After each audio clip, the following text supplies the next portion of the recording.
This podcast may contain adult themes and triggering topics. Please be kind to yourself if you get triggered by what we discuss. Also, this isn't a substitute for therapy or counseling. Please listen to the appendix at the end for some of our recommendations for resources that will help you find a qualified mental health care provider. Now, we take you to a time in the near future where emotional abuse has been appropriately deemed a crime, and the survivors find a home to reclaim their lives and freedom. This is Haven, and these are the stories of the Reclaimers.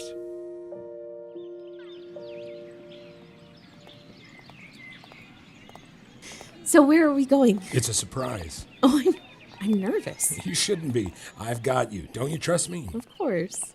Seffi, I heard about your internship at the Joseph Campbell Institute. You never told me. Oh, yeah. It's not something I really share around. I happened to win some attention over an essay I wrote, and that earned me the application. I'm still surprised they chose me. More feigned humility. I think it's safe to say we're all quite clear on the fact that you can write. It's kind of you to think so, and to say so. What did you do at the internship? I had a 3-week crash course in narrative therapy.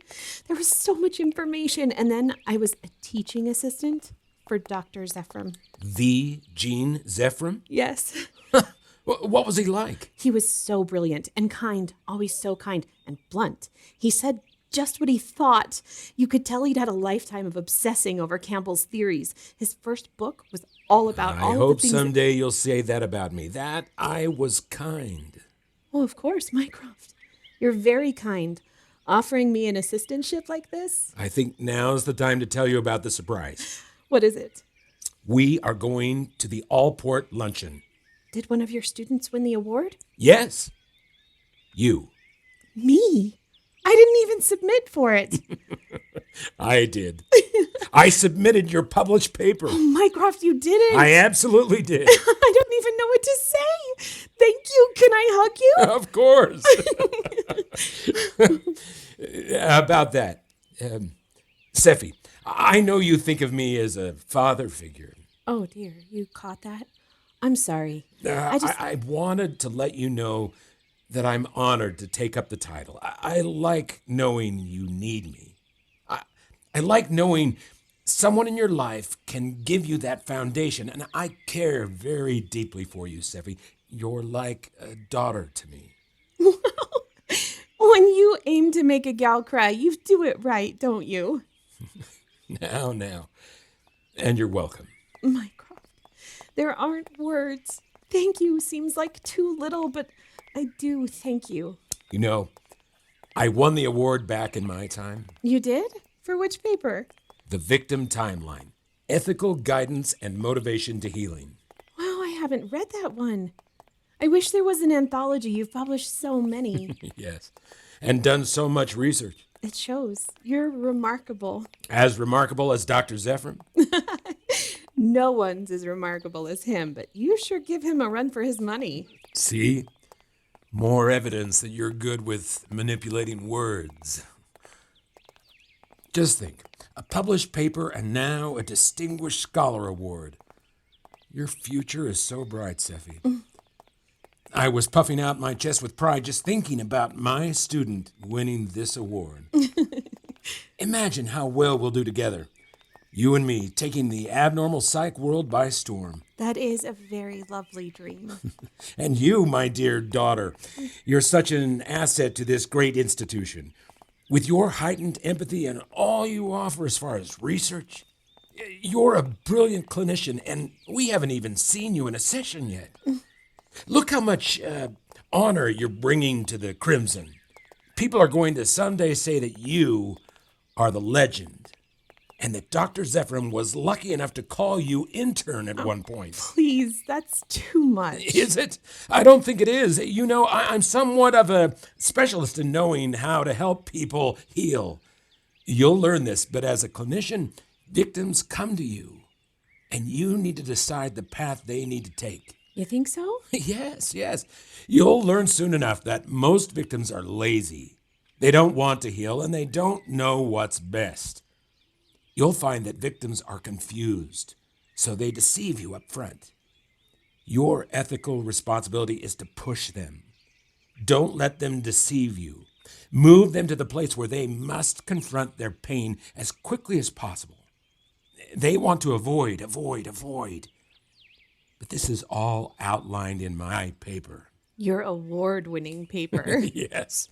And I'm going to make that your homework for this week. Read the paper and poke holes in it, all right? I'm asking for your feedback.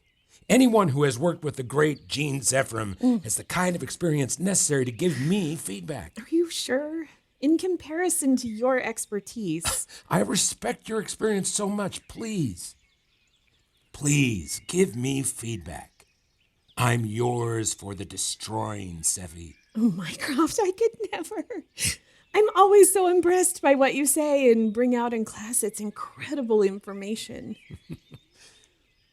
Perhaps I have a little reputation in the sci community. Oh, more than a little. And it's not just your students.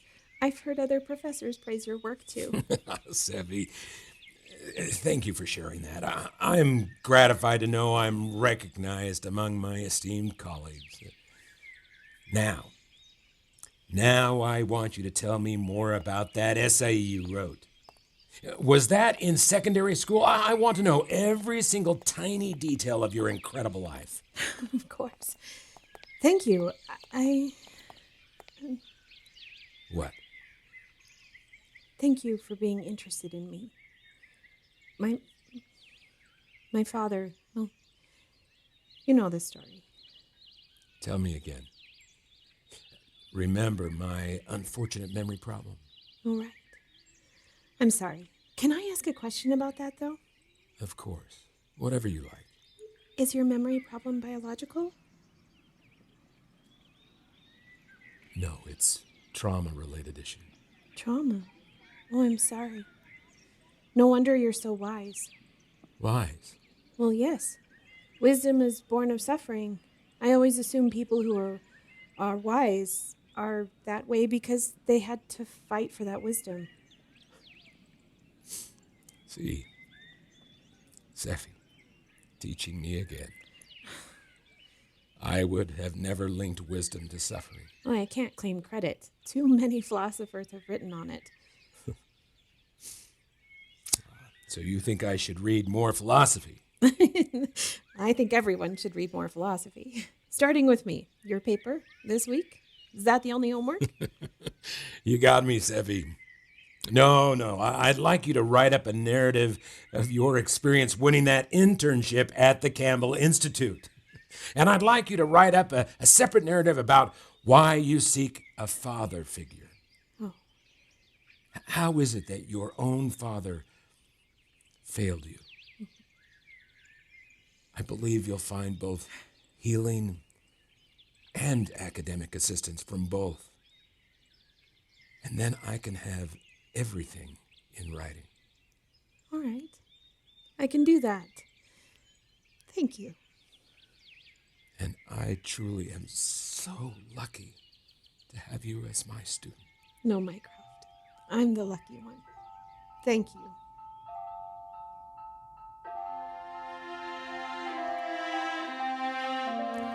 Hey, it's Percy and Feeney here. What you've just heard is a work of fiction, but we know that many listeners are living in a world of pain that isn't fictional at all. At the end of every episode, we're going to include an appendix of sorts. Some things we hope will serve those who live with the reality of fear and pain every day. First, we want to let you know about our website, www.empowering.tools, where we keep an ongoing list of books, websites, hotlines, and many other resources for victims and survivors of toxic relationships. Second, we love to hear from you. If you'd like to share your story with us or let us know how the episode impacted you, we'd love for you to reach out. These are deeply emotional things, and we want to give you a chance to share. We're a small team, so an in-depth response isn't always possible, but we do read every message we receive. Third, if you're in crisis or you need to find an immediate way out, please call 800-799-7233 for the National Domestic Abuse Hotline. If your abuser is a parent or a non-romantic relationship, there are other resources we've listed on the website that are just for you. A reminder, emotional violence is still violence. You don't need to have bruises on your body to deserve help, and it's okay to feel what you're feeling when you call. Fourth, be safe. For some, getting out will take planning and time. If you know you need help, do what you need in order to safely get away.